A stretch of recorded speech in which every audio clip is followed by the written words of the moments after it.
श्री राम जय जय राम, श्री राम जय जय राम। यो अंतः प्रविश्य मम वाचमिमां प्रसुप्तां संजीवयत्यखिलशक्तिधरा स्वधाम्ना अन्यास्य हस्तचरणस्वर्णत्वगाधीन् प्राणान् नमो भगवते पुरुषाय तुभ्यम्। ओम श्री सीतारामचंद्राभ्यां नमः, उमामहेश्वराभ्यां नमः, ओम श्री एकादशी दक्षिणेश्वरांतरकाशते नमः, श्री सद्गुरुचरणकमलेभ्यो नमः।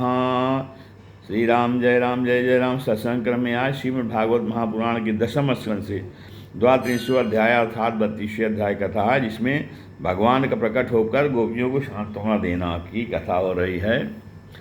श्री सुखदेव जी कहते हैं, इति गोप्या प्रगायन्त्यः प्रलपन्त्यश्च त्रित्रधा रुदुः सौस्वरं राजन् कृष्ण दर्शन लालसाः तासामाविर्भूच्छौरिः स्मयमान मुखाम्बुजः पीताम्बरधरा सगवी साक्षान्मन्मथ मन्मथः। परीक्षित, सुखदेव जी कहते हैं, परीक्षित, भगवान की प्यारी गोपियाँ विरह के आवेश में इस प्रकार भांति भांति से गाने लगीं और प्रलाप करने लगीं। अपने कृष्ण प्यारे के दर्शन की लालसा से वे अपने को रोक न सकीं। करुणाजनक सुमधुर स्वर से फूट फूट कर रोने लगीं। ठीक उसी प्रकार उनके बीचों बीच भगवान श्री कृष्ण प्रकट हो गए।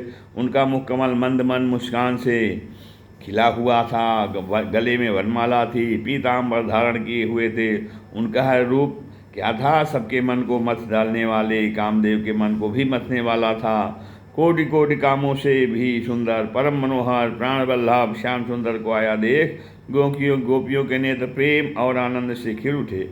वे सब की सब एक ही साथ इस प्रकार खड़ी हुई, मानो प्राणहीन शरीर में दिव्य प्राणों का संचार हो गया हो।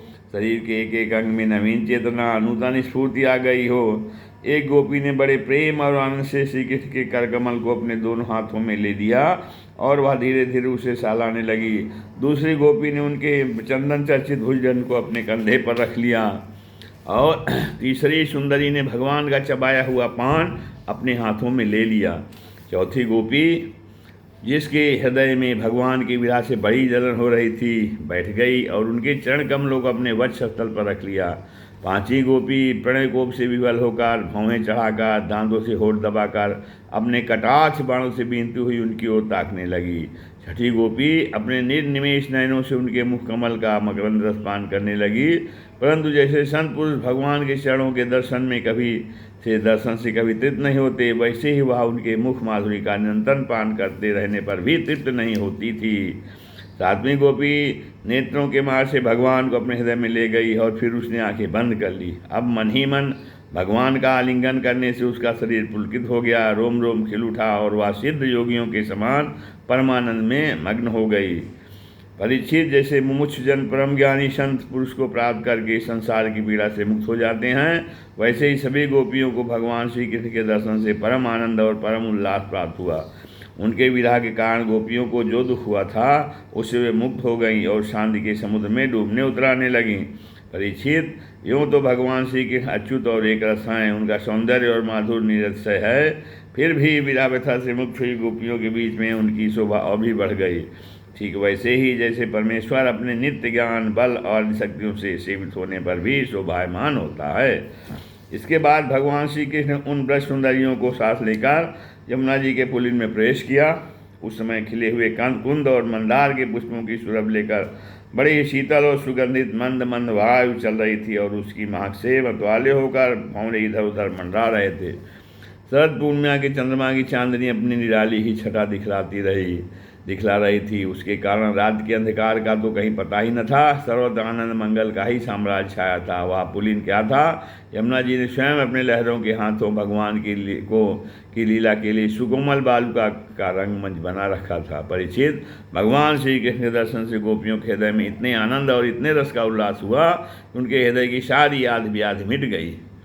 जैसे कर्मकांड की श्रुतियाँ उसका वर्णन करते करते अंत में ज्ञान कांड का प्रतिपादन करने लगती हैं, फिर वे समस्त मनोरोधों से ऊपर उठ जाती हैं, कृतकृत हो जाती हैं, वैसे गोपियाँ भी पूर्ण काम हो गईं।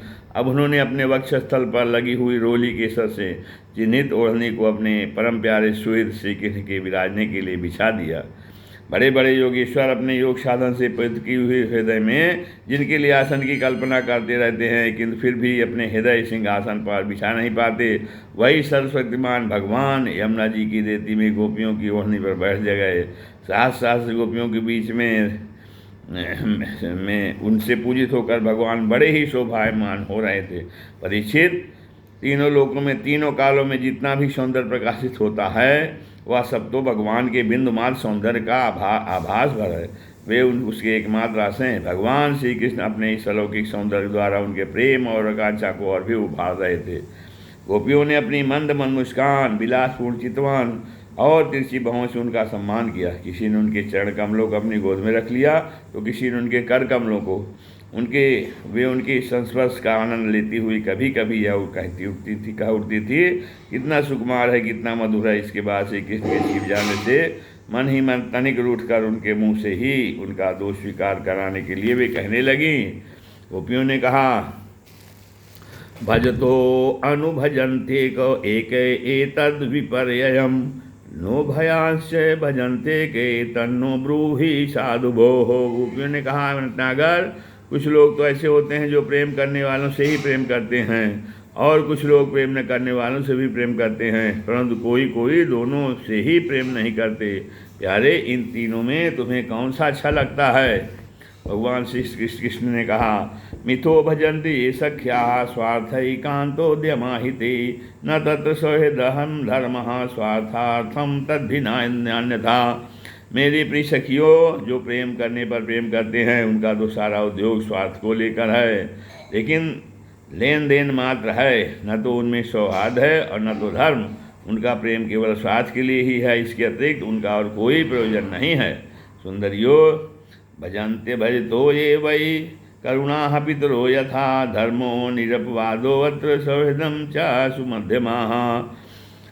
और कहते, सुंदरियो, जो लोग प्रेम न करने वालों से भी प्रेम करते हैं, जैसे स्वभाव से ही करुणाशील सज्जन और माता पिता, उनका हृदय सौहार्द से हितैषिता से भरा रहता है। और सच पूछो तो उनके व्यवहार में निश्चल सत्य एवं पूर्ण धर्म भी है। कुछ लोग ऐसे होते हैं जो प्रेम करने वालों से भी प्रेम नहीं करते, न प्रेम करने वालों का तो उनके सामने कोई प्रश्न ही नहीं है। ऐसे लोग चार प्रकार के होते हैं। एक तो वे जो अपने स्वरूप में मस्त रहते हैं, जिनकी दृष्टि में कभी द्वैत भासता ही नहीं है। दूसरे वे जिन्हें द्वैत तो भासता है, परंतु जो कृतकृत हो चुके हैं, उनका किसी से कोई प्रयोजन नहीं है। तीसरे वे हैं जो जानते ही नहीं कि हमसे कौन प्रेम करता है। और चौथे वे हैं जो जानबूझकर अपना हित करने वाले परोपकारी गुरुतुल्य लोगों से भी द्रोह करते हैं, उनको सताना चाहते हैं। गोपियों, मैं तो प्रेम करने वालों से भी प्रेम का व्यवहार नहीं करता जैसा करना चाहिए। मैं ऐसा केवल इसलिए करता हूँ कि उनकी चित्तवृत्ति और भी मुझ में लगे, निरंतर लगी ही रहे। जैसे निर्धन पुरुष को कभी बहुत सा धन मिल जाए और फिर खो जाए तो उसका हृदय खोए हुए धन की चिंता से भर जाता है, वैसे ही मैं भी मिल कर छिप जाता हूँ। गोपियों, इसमें संदेह नहीं कि अपने सगे संबंधियों को भी छोड़ दिया है। हाँ, तुम लोगों ने मेरे लिए लोक मर्यादा, वेद मार्ग और अपने सगे संबंधियों को भी छोड़ दिया है। इस स्थिति में तुम्हारी मनोवृत्ति और कहीं न जाए, अपने सौंदर्य और सुहाग की चिंता न करने लगे, मुझ में ही लगी रहे। इसलिए परोक्ष रूप से तुम लोगों से प्रेम करता हुआ ही मैं छिप गया था। इसलिए तुम लोग मेरे प्रेम में दोष मत निकालो। तुम सब मेरी प्यारी हो और मैं तुम्हारा प्यारा हूँ। मेरी प्यारी गोपियों, तुमने मेरे लिए घर गृहस्थी की उन बेड़ियों को तोड़ डाला है जिन्हें बड़े बड़े योगी यद भी नहीं तोड़ पाते। मुझसे तुम्हारा यह मिलन, यह आत्मिक संयोग सर्वथा निर्मल और सर्वथा निर्दोष है। यदि मैं अमर शरीर से, अमर जीवन से अनंत काल तक तुम्हारे प्रेम और सेवा और त्याग का बदला चुकाना चाहूँ तो भी नहीं चुका सकता हूँ। मैं जन्म जन्म के लिए तुम्हारा ऋणी हूँ। तुम अपने सौम्य स्वभाव से प्रेम से मुझे उऋण कर सकती हो, परंतु मैं तो तुम्हारा ऋणी ही हूँ। न पारे हम निर्बद्ध संयुजाम स्वसाधु कृत्यम विबुधायुषापि वा या माँ भजन दुर्जर्गे श्रृंखला संवृश्य तद्वै प्रतियातु साधुना। इस श्री महाभागवते महापुराणे परमहंस्यां संहितायां दशमस्कन्धे पूर्वाधे रासक्रीडायां गोपी शांतों नाम त्रयोत्रिंशोऽध्यायः। श्रीराम जय राम जय जय राम, श्रीराम जय राम जय जय।